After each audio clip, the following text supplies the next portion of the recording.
আজকের দিনটা কোনোদিনও ভুলতে পারবো না। কেন শেষ পর্যন্ত দেখো। সবাইকে স্বাগতম। কয়েকদিন আগে তোমাদেরকে চিন্টুদার নতুন ট্রাভেল এজেন্সি অফিস দেখিয়েছিলাম। অনেকেই বলেছিল একদিন ওনার সঙ্গে ঘুরে দেখিও, তাই আজ সেই কথা সত্যি করতেই আমরা রওনা দিয়েছি পাহাড়ের পথে। গাড়িতে উঠেই শুরু হলো আমাদের যাত্রা। গল্প, হাসি আর পাহাড়ের রাস্তার সুন্দর দৃশ্য।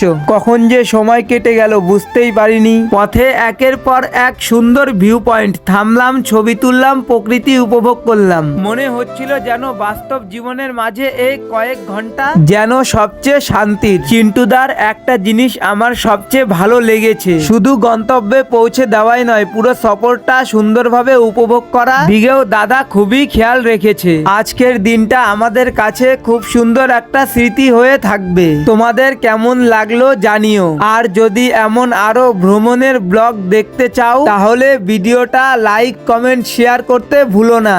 কিছু সফর শুধু ঘোরার নয়, আজীবনের স্মৃতি হয়ে থাকে। আবার দেখা হবে পরের ব্লগে।